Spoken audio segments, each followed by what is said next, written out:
rotating planets, the flowing seas, and the sailing ships, but for your sake and love.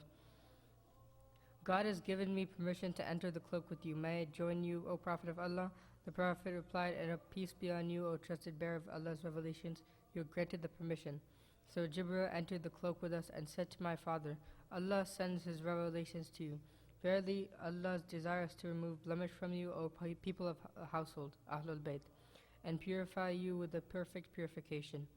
Then Ali said to my father, O Prophet of Allah, tell me what significance has Allah given for getting together underneath this cloak? The Prophet replied, by him who rightfully appointed me a prophet and chose me a messenger for the salvation of the mankind. Whenever and wherever an assembly of our followers and friends mention this event, Allah will bestow on them His blessings and mercy. Angels will encircle them, asking Allah the remission of their sins until the assembly disperse. So Ali said, verily by the Lord of Kaaba, we and our followers are the winners. Then my father replied, by him who rightfully appointed me a prophet and chose me a messenger for the salvation of the mankind. Whenever and wherever an assembly of our followers and friends mention this event, there shall remain none grieved, but Allah will remove his grief. There shall remain none distressed, but Allah will dispel his distress. There shall remain none wish-seeker, but Allah will grant his wish. Ali happily said, verily by the Lord of Kaaba, we and our followers are the winners and the blessed in this world and the next. Salawat.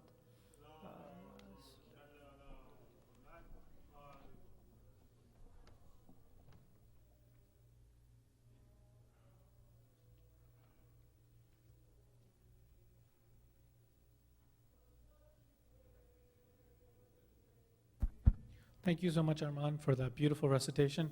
Now we're going to have Brother Jafar Rizvi for the Majlis. And just for announcements, next week we're going to have English Majlises and Urdu Majlises simultaneously starting on Friday. Friday is going to be Namaz ke Baad, and then Saturday and Sunday it's going to be similar time, 7 o'clock. So please join us for the next couple of Majlises. If there's any sponsors that want to sponsor Tabarruk, please contact me, Brother Amjad, Brother Jafar, or any of the directors, and you can also donate online. Thank you so much.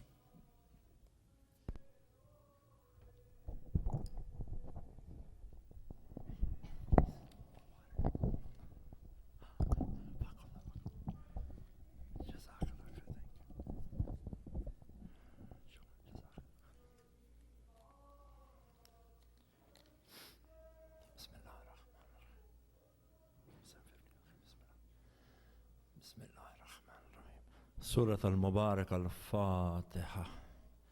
بسم الله الرحمن الرحيم. الحمد لله رب العالمين الرحمن الرحيم مالك يوم الدين إياك نعبد وإياك نستعين صراط المستقيم صراط الذين أنعمت عليهم غير المغضوب عليهم ولا الضالين.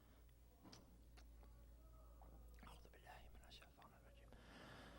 بسم الله الرحمن الرحيم.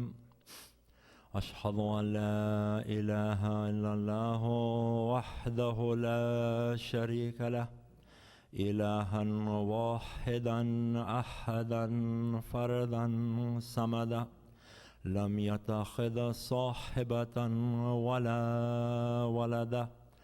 الحمد لله رب العالمين، والصلاة والسلام على سيدنا وعظيمنا وحبيب قلوبنا وشفيع نفوسنا أبي القاسم محمد.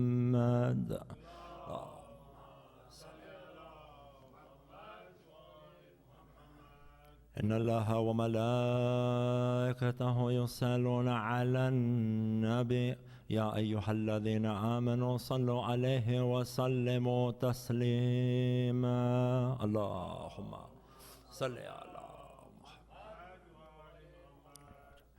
إنما يريد الله ليذهب عنكم الرجس أهل البيت ويطهركم تطهيرا. اللهم صل على.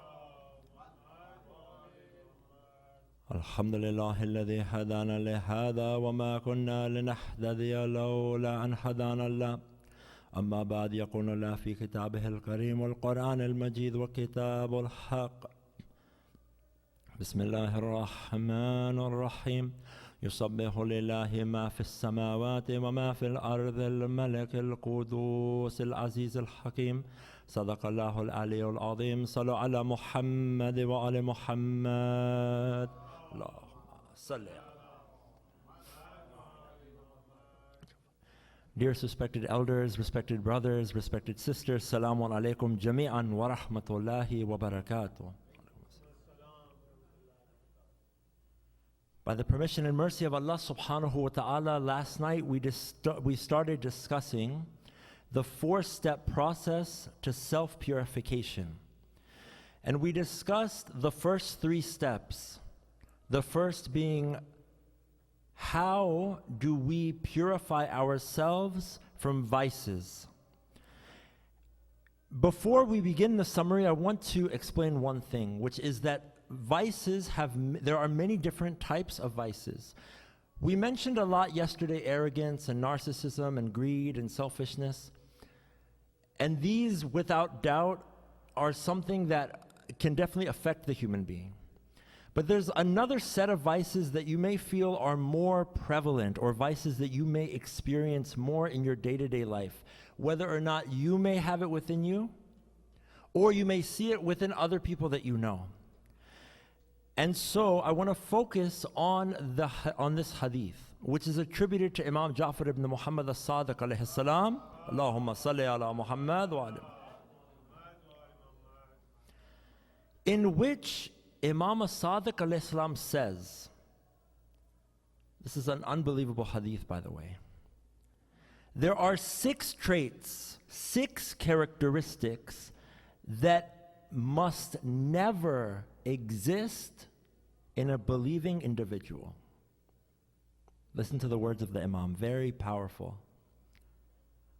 6 characteristics that must never be within a believing individual.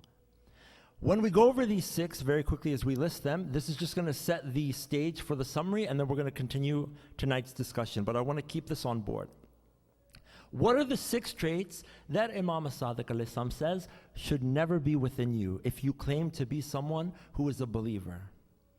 Number 1, severity. And we'll explain very quickly what this means. Number 1, severity. Number 2, ill manners. Number 3, jealousy. Number 4, stubbornness. Number 5, lying. Number 6, oppression. Allahu Akbar. Severity, ill manners, jealousy, stubbornness, lying, oppression. My Shia, those characteristics should never exist in them. Somebody who says, I am a Husseini, I am an Alawi, I am a Ja'fari, should have the 6 opposite characteristics. Unfortunately, and I say this only as a reminder to myself first, because this majalis of Imam al-Hussein alayhi salam is an opportunity. Always remember that, my dear brothers and sisters.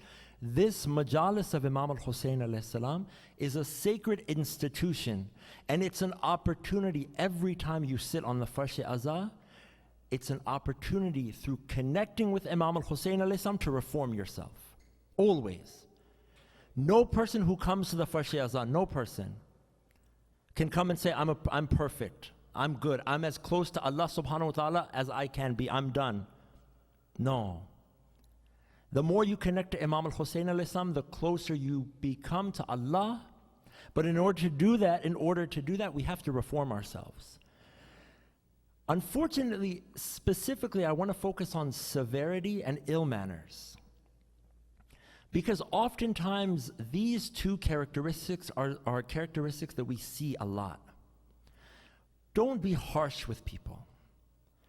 Don't put people down. Don't make them feel like you want to make that, like they want to cry after talking to you. There's a way to get your message across, but be someone like that perfume model, which we'll keep coming back to, who gets the point across, but in a way of akhlaq, because that's how Ahlul Bayt alayhim as-salam were. The Ahlul Bayt alayhim as-salam were never severe or harsh. The message was gotten across very clearly, that's true. They would be very strict, they would be very clear with their words, but they would do so in a way that you would fall more in love with them. Ill manners. This is not something that the Ahlul Bayt alayhimus salam represented. How we treat our elders, how we treat our youth, how we talk to people, how we greet people, especially our parents, for example, how we address people. In this society and in our eyes, it may not seem like a big deal, but in the eyes of Allah subhanahu wa ta'ala, these are major, major problems. A Shia is not anyone who ever tells a lie or is stubborn or oppresses other people. These 6 characteristics should be far away from you and I. And we have to work very hard on ensuring that that's the case. With that in mind, you diagnose, which we talked about, then you understand the cause, then you have the treatment. Okay, that was the first 3. But if you noticed yesterday, we said that there were 4 steps. Tonight's discussion revolves completely around step number 4 because it's arguably the most important step. Yesterday we covered 3 steps. Today is all dedicated to 1. The 4th step in self-purification is what's called prevention. What do we mean by that? There's 2 types. If you're someone who's affected by anger, if you're someone who's affected by never giving somebody the benefit of the doubt and always being negative and always trying to find everyone else's faults, or you're a jealous person, or you are a stingy person, or a greedy person, or whatever the case may be, we covered yesterday how to fix it. Right? Okay. So once you get rid of it, the last thing you want is for it to come back. Because as we said, once you get rid of it, shaitan stands up now and he's like, okay, you think you got me? I'm going to come back at you. So it's even more difficult to prevent it from happening again. Don't think that just because we cleared our heart of a vice, that vice is never going to come back. We have to preserve it. That's number 1. But the second type of person is a person who comes and says, brother, that's fine, but I'm not a jealous person, I'm not an ill-mannered person, I'm not a severe person. And that may be true. So you can guarantee that you're never going to be affected by this vice? For as long as you live, and may Allah grant you all a long life, you can sit here and tell me that you're never going to become an arrogant person later in life? Or you're never going to start being severe later in life? No. So how do you preserve yourself? How do you prevent it? Number 1, for the people who have rid themselves, it's just like a person who gave up smoking. Giving up smoking cigarettes is very difficult. People who smoke will tell you that. And there are people, alhamdulillah, who have been able to give it up. You think that urge to go back to smoking isn't there? They have to prevent it from happening again. It requires a lot of work. So tonight's discussion, inshallah, will be completely focused on this 4th step, prevention of spiritual vices. Sallu ala Muhammad wa ali Muhammad.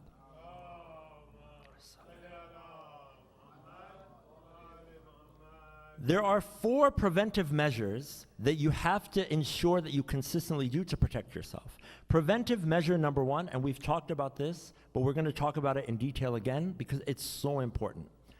The first measure to ensure that you're not affected with spiritual diseases either the first time or again revolves around the friends that you decide to have in your life. My dear brothers and sisters, this is one of the most important decisions you will ever make in your life, and I'm not exaggerating. I'm really not. Ahlul Bayt alayhimus salam, Quran, they talk so much about who you choose to associate with. For our youth, it's very obvious, but even for our elders, even for people my age and older, it's still relevant. Because don't think that, okay, at my age now I'm good, I'm old enough, I have kids, I'm married and all that, so I'm not affected by these things. Or people in their 60s and 70s are not affected by these things. No, we are. When it says choose your friends, there's the first definition of friends, which you guys all know, but I'm going to open this up a little bit more, inshallah. You see, when you decide the type of person that you want to be, you need people who are going to support you in that. And what's essential is your moral development. So many times, and I'm telling you, so many times people who came from the best upbringing, the most righteous parents. They went to Sunday school, they prayed their namaz, they learned Quran, they went to majalis, everything. They come, they ask me, something has changed in my son. My daughter's not the same as she used to be, and I don't know what went wrong. The parents are concerned. I, as a parent, I did everything right. I made sure they had a good education. I was very cognizant of this. I taught them all the farada, all of this salat, all the worships, namaz, all of that, and the deen. But recently, they're not the person that I knew.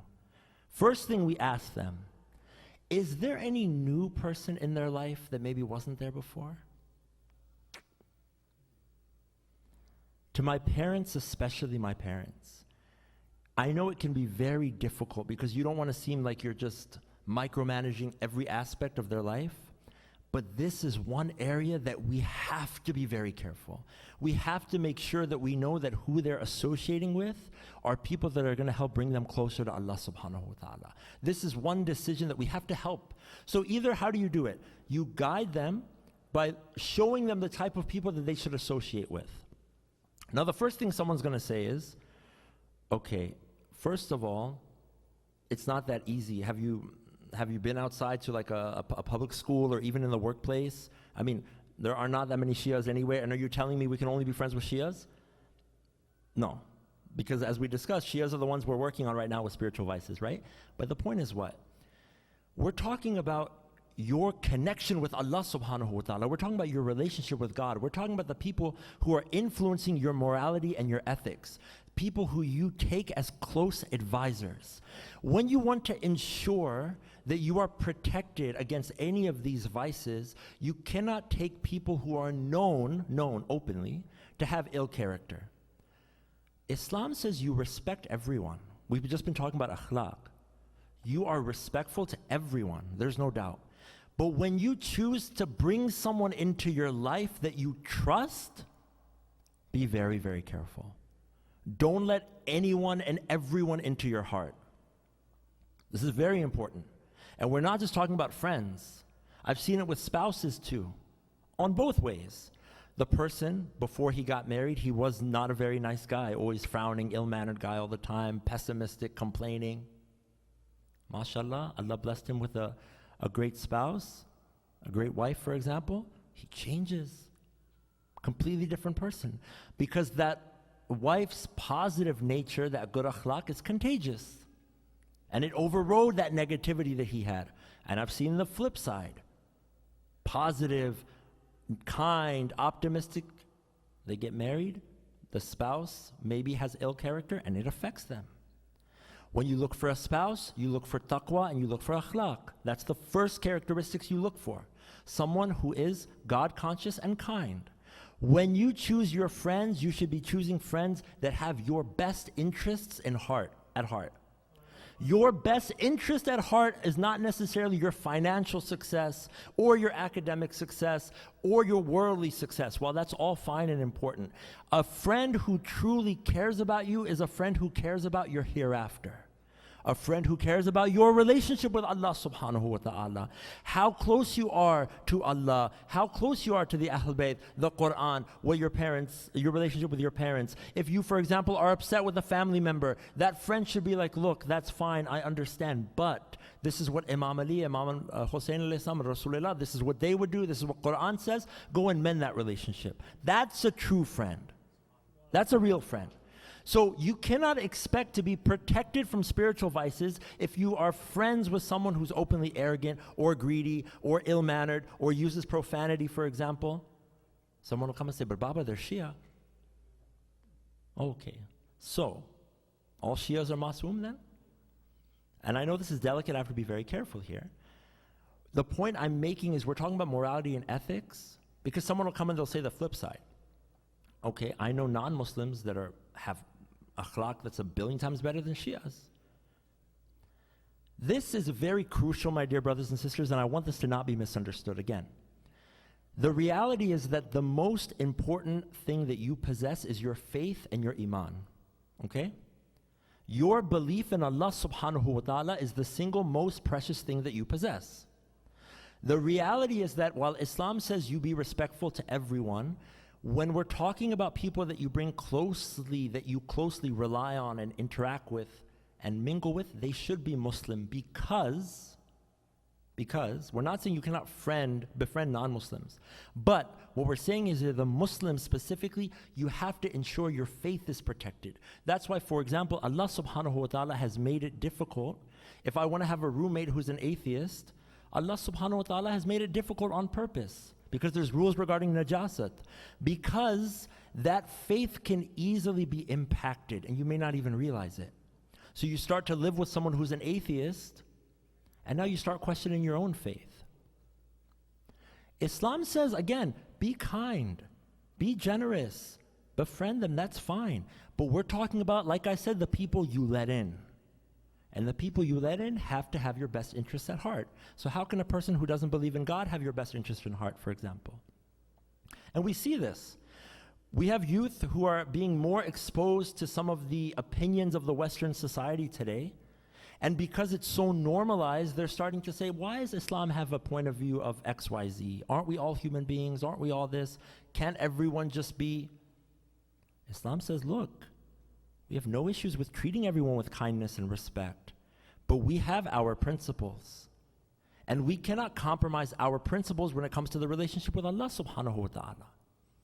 And this is a very delicate conversation, so we're trying to navigate it a little smoothly. And it opens up a lot of other doors. The point is that your friends influence you, and that's what you have to be very careful with. Someone says, well, today, I don't really have a lot of physical friends anymore.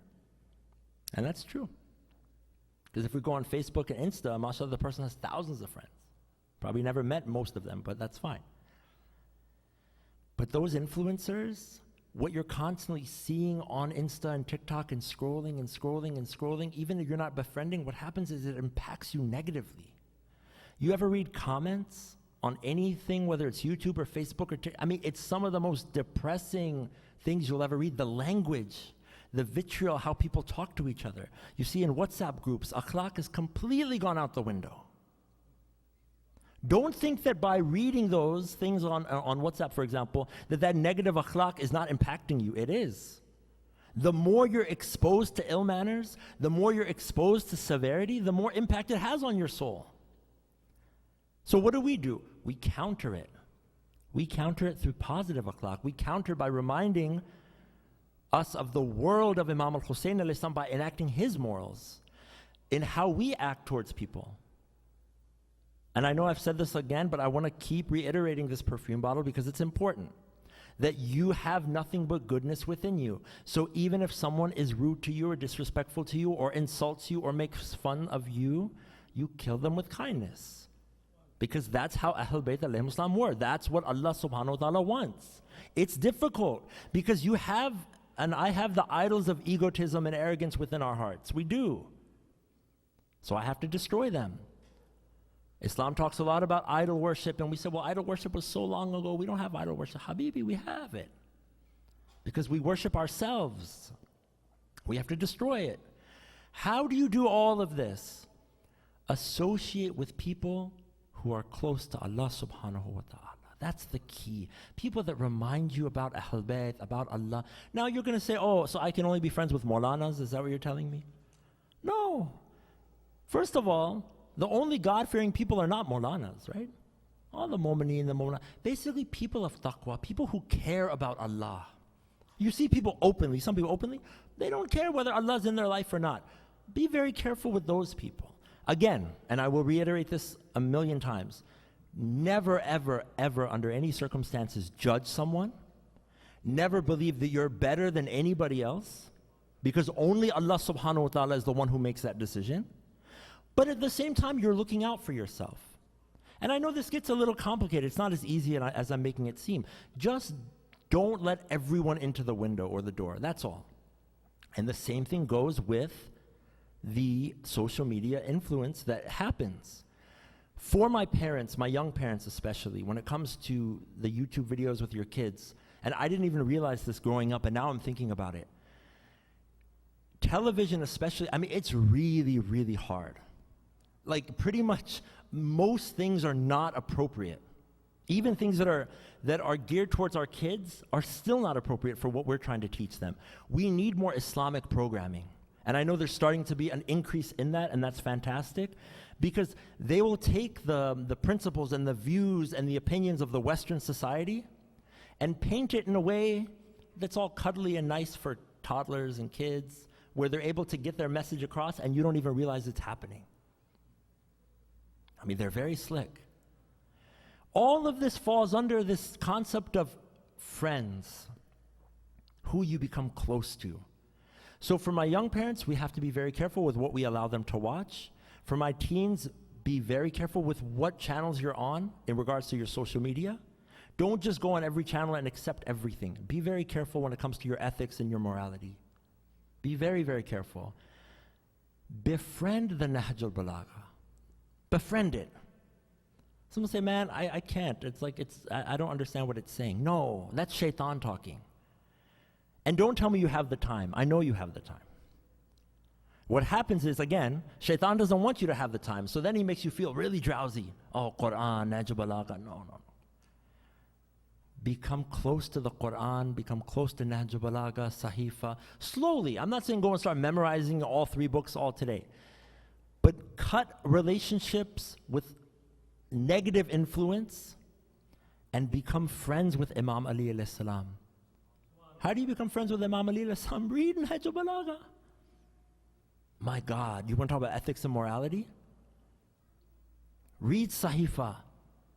Sahifa has an entire dua Maqarim al-Akhlaq.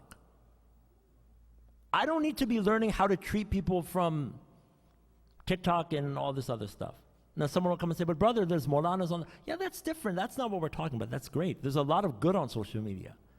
But I see my youth being impacted badly by this stuff. It used to be very discreet. Now they're very open. We have to be very careful. You don't have to cut off completely, but just, it's a heavy burden. Start to slowly associate and befriend the Ahlul Bayt. Because Ahlul Bayt alayhimus salam, they are your friends. Allah created them to become close to them. Let them be the ones who tell you how to treat people. Let them be the ones who tell you how to have relationships with your parents or your friends or your enemies, for example. Let them be the ones who are your true social influencers. We have that. There's a narration, which I'm going to paraphrase, that's attributed to Imam Amir al-Mu'mineen alayhi salam, sallallahu ala Muhammad wa ali Muhammad.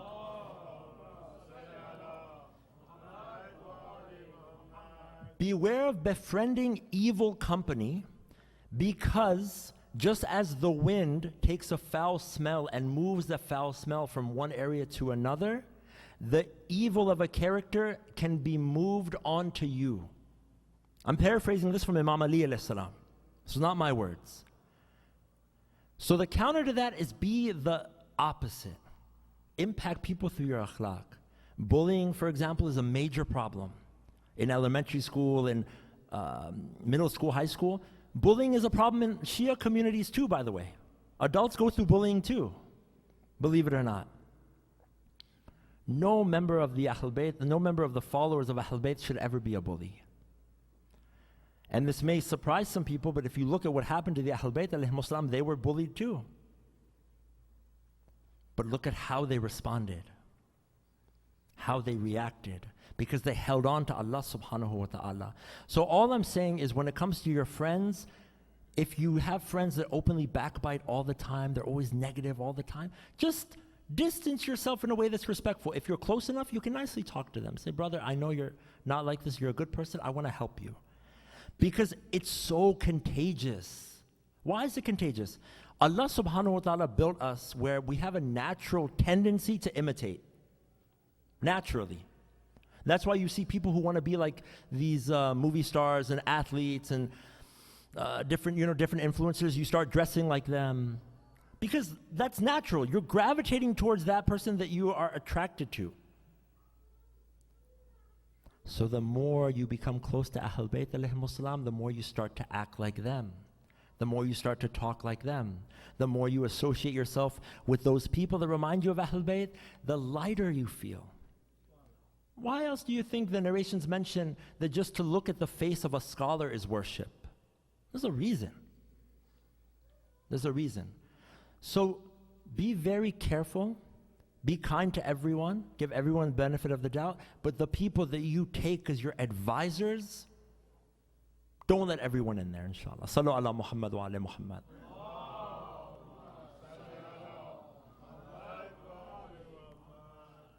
Preventive measure number 1, friends. Preventive measure number 2. This is a big one. Think before you speak. Now this one's tough. If you look at the vices and the problems in our communities, globally I'm saying, most of it has to do with the fact that we are unable to control our tongues. As human beings, we're very reactionary. Oh, you think that about me? Well, just wait till I tell you blah, blah, blah, blah, blah, blah, blah. No. Now, this is going to seem a little hypocritical because I'm sitting here talking and talking and talking. But the Ahlul Bayt alayhimus salam emphasized clearly, speak little. You don't have to comment on everything. You see people, they just have to have their opinion for everything. Baba, no, why? It's going to get you into trouble. Why are you so concerned with that other person's life, what they're doing? Now, you care for them, you want to help them, that's a different thing. But oftentimes, that's not the intention. Why? Because we're telling each other, we're not telling the person. Why are you so concerned? Give benefit of the doubt. How does it impact you? Are you not worried about yourself? And the more that we talk, the more problems that happen. Talk as little as possible. The scholar Sayyid Ahmad that I mentioned, who I'm literally just taking his notes and explaining it, inshallah, he mentioned that his teacher told him as advice, think how different the world would be if we did this. Before you're going to say something, the scholar said, run it through your head 7 times. You think we do that? Think it through 7 times before you say something. No, I don't even think it through once. It comes straight out, right? And then I regret it. Now that person's feelings are hurt. You think Ahlul Bayt alayhimus salam spoke a lot? No, they didn't. They really didn't. A lot of their time was spent in silence. Why? Because silence is a sign of wisdom. When the Ahlul Bayt alayhimus salam had something to say, then oh my God, it was powerful. And they would speak out, no doubt, obviously. But they had wisdom. There's a narration attributed to Imam Amir al-Mu'mineen alayhi salam, salawatullahi alayhi.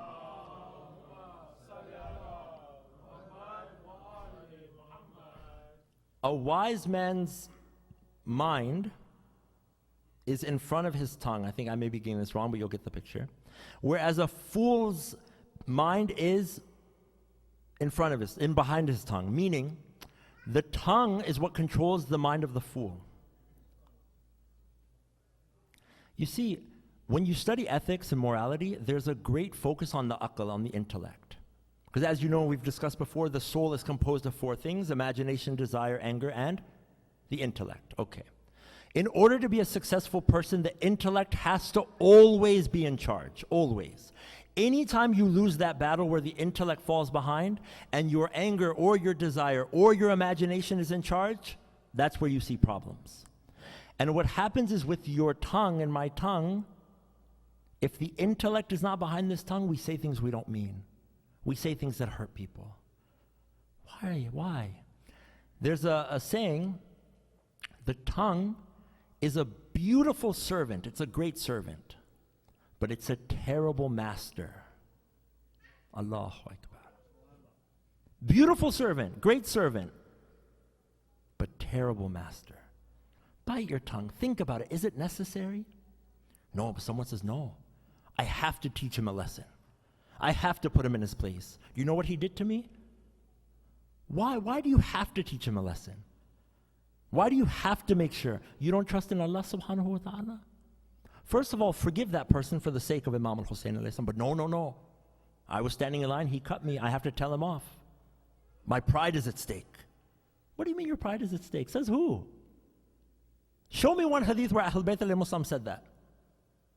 No, but I'm from Pakistan, I'm from India, I can't tolerate that. No, you can. You'll be okay. Or you're driving, and someone cuts you off. Now you're honking at them. You're trying to overspeed them. Why? Because I have to make sure he knows who he cut off. He cut me off. This is unbelievable. No, why? Make dua for them. Let them go. No problem. You see? That ego exists. We don't even realize it. That anger exists within us. We don't even realize it. It's pride. No. You think if Imam Ali was driving that car and he was cut off, that's what Imam Ali would do? I think we all know the answer. If other people were driving that car, maybe. But not our Ahlul Bayt alayhimus salam. They'd make dua, they'd forgive. Now we're not saying let someone run all over you, but we're talking about look at your intention, look at your niyat. Control. Why? Why do we always remember this one instance in the Battle of Khandaq? When it revolves around Imam Ali, there's a reason for this. It's not just, one is to appreciate Imam Ali, but my God, if we thought about this moment, just imagine, one of the greatest warriors is on the floor.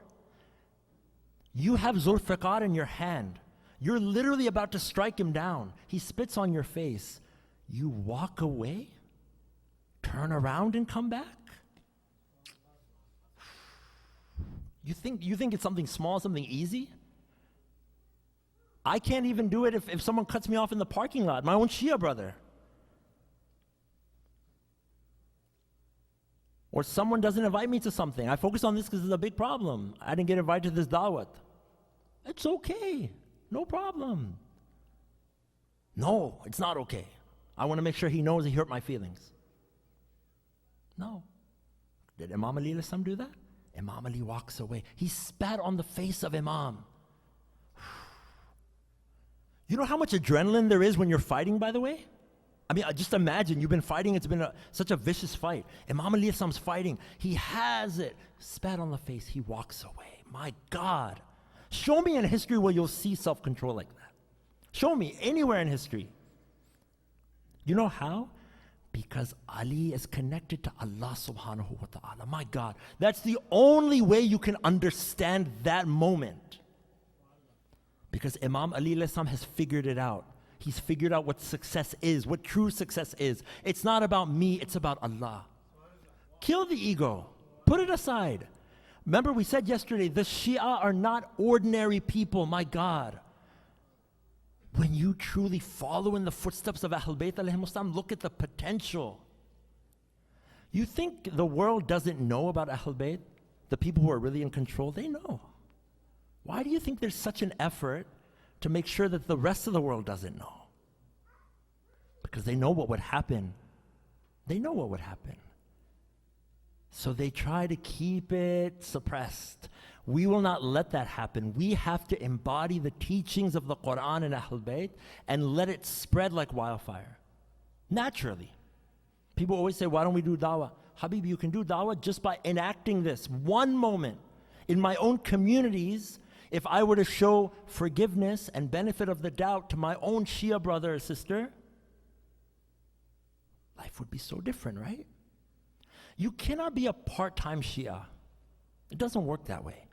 You can't pick and choose when you want to follow Imam Ali or Imam Hussein and when you want to follow Shimr and Yazid. Can't do it. It doesn't work. We are not part-time Shias.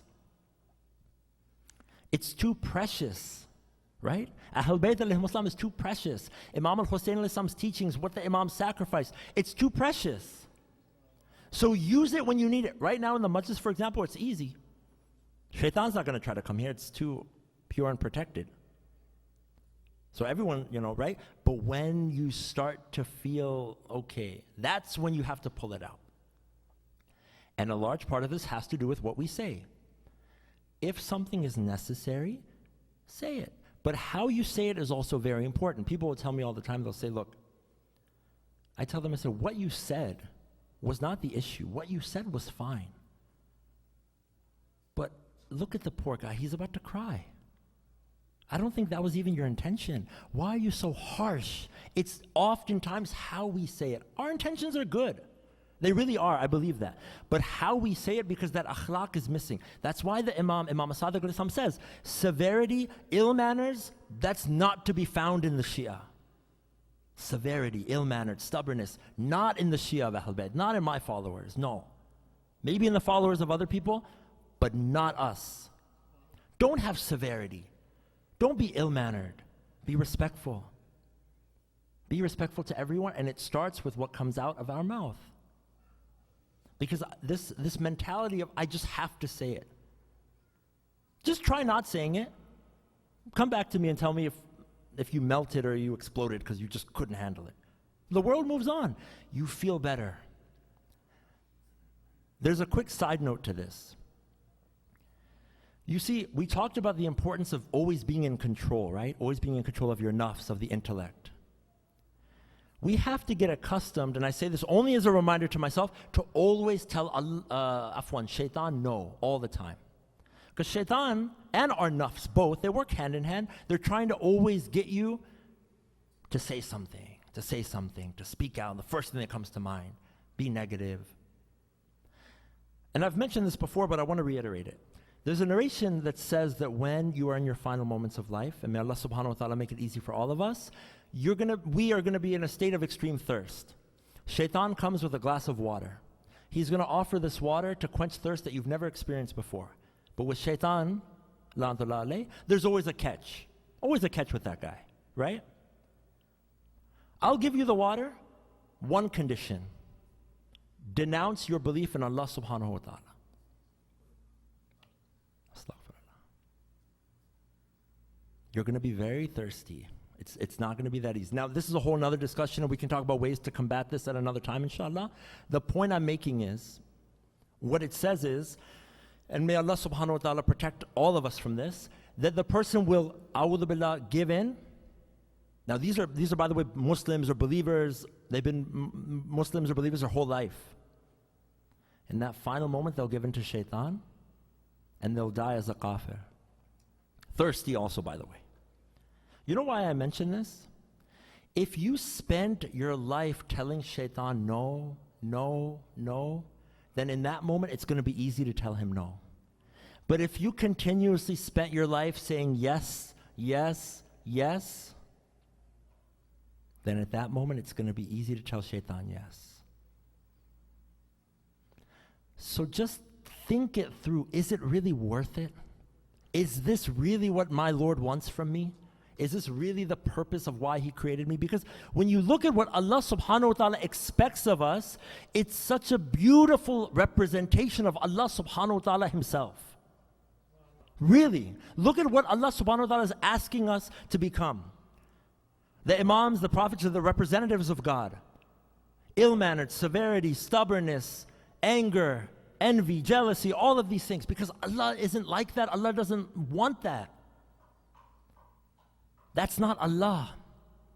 So, again, all of these require deeper conversations. But number two, to prevent vices, be very careful with what you say. Speak as little as possible unless it's something negative. Now, positive, afwan. Now you'll tell me, say, look, man, it's really hard. Like silence, awkward silence is really hard. You ever have that where you're sitting with someone and it's just like silent and you're just like, now what we do is we go on our phones. That's what we do now. Before, we didn't have that option. So now when it's awkward, we just go on our phones and we're just scrolling because we cannot deal with either silence or not doing something. Right? Take a tasbih. Just take a tasbih. Just start glorifying Allah. Just start busying yourself with the dhikr of Allah. You don't have a tasbih? Okay, just start subhanallah walhamdulillah wa la ilaha illallah constantly. It's productive use of the time. You're getting thawab. You're strengthening your relationship with Allah, and you're staying away from haram. Silence is a good thing, by the way. And I know I say this as I keep talking, so I understand the irony. But the point is, silence is a good thing. Western society, no.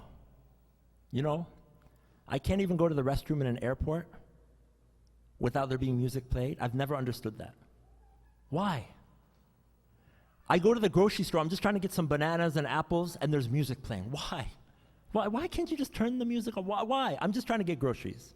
Why? And I never understood. Why does it always have to be so loud?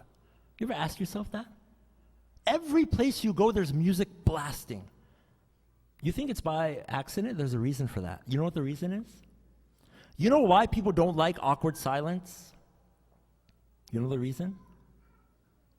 Because now you have to start to think. And thinking, reflecting, is very uncomfortable. It's really uncomfortable. Self-reflection is not easy. Contemplation is not easy. It's easier to have something to listen to and to zone out. Quran says reflect, contemplate, ponder, think. The society nowadays says, no, please don't think. Thinking is horrible. Really, I mean, they don't like people who have opinions and who speak out. You've seen it. They want people who just follow, don't question.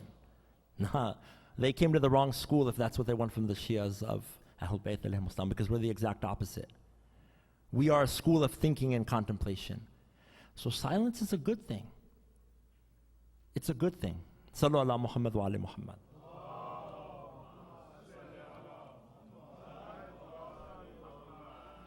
Preventive measure number 3, avoid triggers. What do I mean by that? Let's give an example with your spouse. You know, and I know, that there are certain conversations that are going to get you in trouble. Avoid them. Why bring them up? Now, of course, if there's a serious issue, there's something you have to discuss, that's a different thing, of course, obviously. But generally speaking, if you see, for example, you're someone who struggles with anger, and there are certain things that you know just sets you off, you're trying to prevent your anger, avoid the trigger. If I'm someone who's struggling with desire without going into too much detail, and I know that if I turn certain things on TV, it's going to trigger it, give yourself a fighting chance. Avoid it.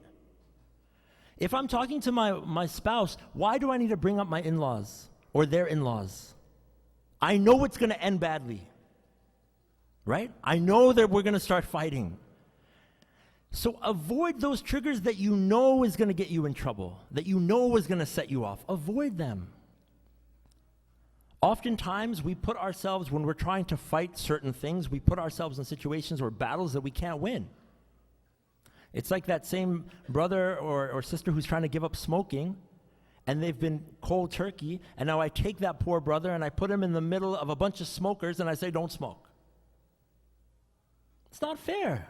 It's not fair to him or her, right? It's very difficult. Those triggers get set off. If you know that there are things that tempt you in any way, avoid them. Until you get that strength that you can combat it and fight it, that's different. But especially, again, we're trying to start this battle. You're on this path, right? It takes time to master it. So, number 1, friends. Number 2, think before you speak. Number 3, avoid triggers. Number 4. Number 4 is what? Self-monitoring.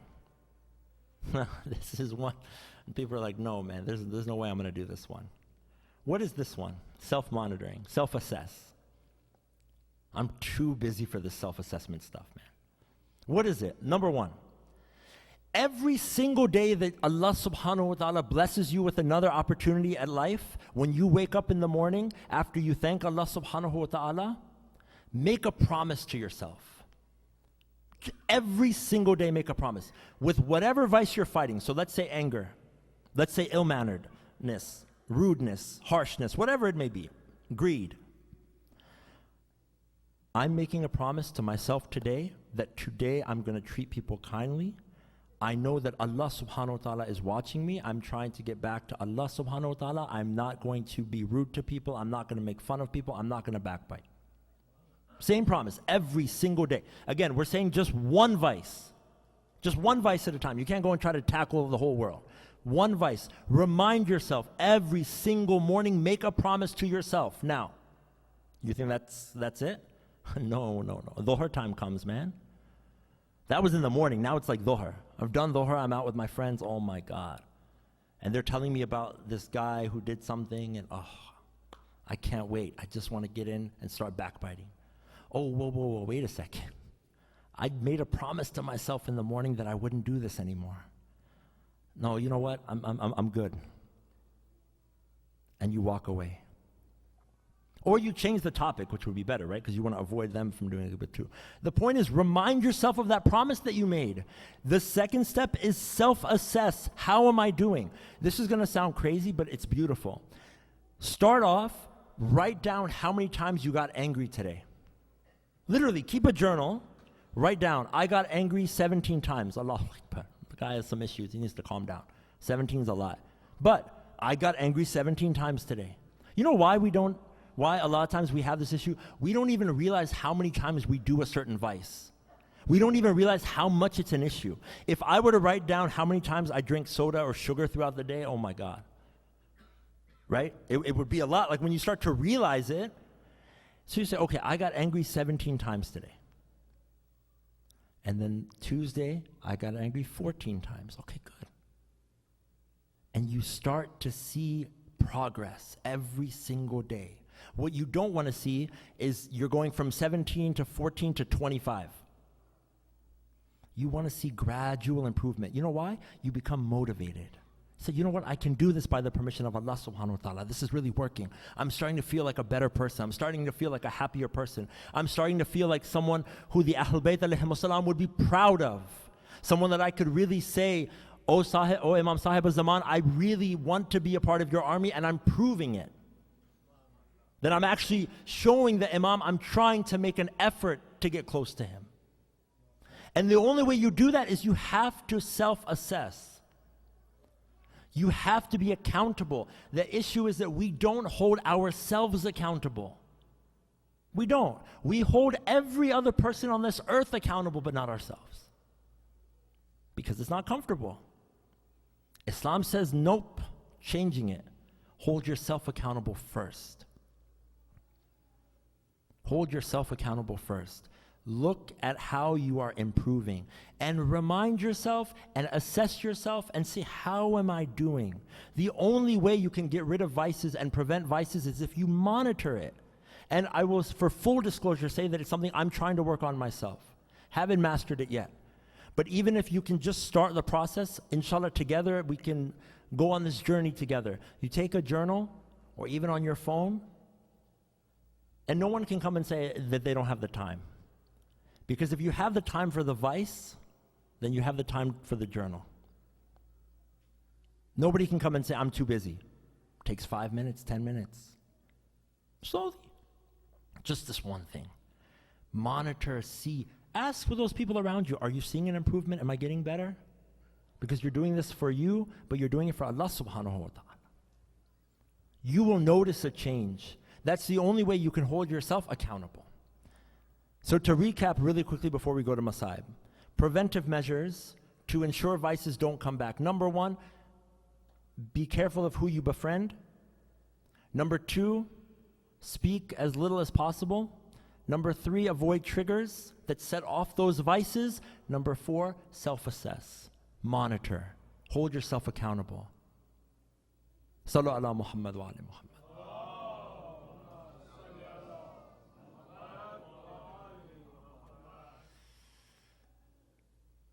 As we go to the Masaib of Ahlul Bayt alayhimus salam, on the theme of akhlaq, I want to take you to one moment specifically where Imam al-Hussein alayhi salam makes a dua.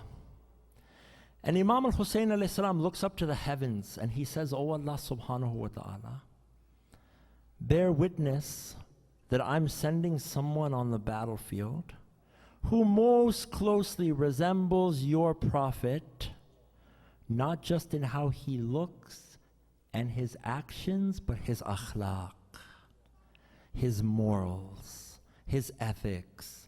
That my son Ali al-Akbar closely resembles the ethics and morals and akhlaq of Rasulullah sallallahu alaihi wasallam. Do you know how difficult that is for a father? The character of Ali al-Akbar alayhi salam. You have a son who represents the morality of Rasulullah sallallahu alaihi wasallam, and he has to go out to the battlefield. Narrations mention that it was extremely difficult. that one of the most difficult musibats on the day of the 10th of Muharram of Imam al-Hussein alayhi salam is when Hazrat Ali al-Akbar alayhi salam had to go out and fight. Narrations mention that after the companions of Imam al-Hussein alayhi salam had all been shaheed, there was no more Habib, and there was no more Muslim, and there was no more John. You know how difficult this was for Imam al-Hussein alayhi salam, his friends, his companions. Now just the family of Imam al-Hussein alayhi salam is left. The sons of Ali, the sons of Ja'far, the sons of Aqil, the sons of Imam al-Hassan alayhi salam, the sons of Imam al-Hussein alayhi salam. Not more than 17, 18 members of Imam al-Hussein alayhi salam were left. The first person, according to the narrations and the maqatil, who comes out towards Imam al-Hussein alayhi salam and asks for permission is the youthful son of Imam al-Hussein, Ali al-Akbar. Allah. You know, it's mentioned. The only time Imam al-Hussein alayhi salam gave permission for someone to go out and fight straight away was when Ali al-Akbar asked for permission. But Imam al-Hussein alayhi salam says, I give you permission, but before you go, you need to go to the tent of your auntie Zainab. And you need to ask your auntie Zainab for permission before you go. According to the poets and maybe some narrations, Hamid bin Muslim mentions that when Hazrat Ali al-Akbar alayhi salam would come out, it's as if we would see him come, but then he would come back. And he would go forward and he would come back. And he would go forward and he would come back. They'd say, why? Because when Ali al-Akbar would go towards the battlefield, Zainab would call him back. And when Ali al-Akbar would try to get closer, Layla would call him back. And each of the women could not bear for Ali al-Akbar to become closer. So every time he would come, they would pull him back. Allahu Akbar. Ajrakumar Allah. Narrations mention that at this time, Hazrat Ali al-Akbar alayhi salam goes out and fights so bravely. Before that, Imam al-Hussein looks at Umar bin Saad and says, Oh Umar bin Saad, may Allah subhanahu wa ta'ala cut off your line, cut off your lineage, the way that you cut off my lineage today with my son Ali al-Akbar. As Ali al-Akbar gets on the horse, he begins to go and fight so bravely. This is the grandson of Imam Ali alayhi salam. Hazrat Ali al-Akbar says, I am Ali, son of Hussein, son of Ali. As Ali al-Akbar goes out, he fights extremely bravely. Narrations mention he kills 120 of the opposition. According to some narrations, his mother, Bibi Layla alayhi salam, was also present in Karbala. But the way that she would see how Ali al-Akbar was doing was through the face of Imam al-Hussein alayhi salam. When Hussein would smile, she would know that he's okay. But when he would frown, she would become worried. She saw the face of Imam al-Hussein change. She goes to Imam and says, oh, Imam Hussein, why has your face changed? I see that there is an enemy who is very brave and formidable, and I'm worried about Ali al-Akbar. Imam al-Hussein says, oh, Layla, I heard my grandfather Rasulullah say that any time the dua of a mother is requested, that Allah never denies the supplication or the dua of a mother. Layla, listen to the words that Layla asks Allah subhanahu wa ta'ala, oh Allah, by the thirst of Hussein, bring my son Ali al-Akbar back safely. Hazrat Ali al-Akbar is able to defeat the enemy. He comes back towards the camp of Imam al-Hussein. My fathers, I ask you, make dua to every father sitting here. May you never see a moment that your son asks you for something and you're not able to give the request of your son, even something as simple as water. Why? Because when Ali al-Akbar comes to Imam al-Hussein, he says, oh my father, I am so thirsty. Is there any water that I can drink? Imam al-Hussein says, oh my son, be patient, because soon you will be given a glass to drink from the hand of Rasulullah. Soon be patient. Imam al-Hussein then takes out his tongue, according to some narrations. He places his tongue on the tongue of his son Ali al-Akbar. Do you know what Ali al-Akbar says? Oh my father Hussein, your tongue is more dry than my tongue. Your tongue is more dry than mine. Narrations mention that Imam al-Hussein takes out a ring and he gives his son Ali al-Akbar this ring. Oh my son, chew on this ring to try and get some moisture. Ali al-Akbar then goes back out. He then goes back out and fights. One of the enemies of the opposition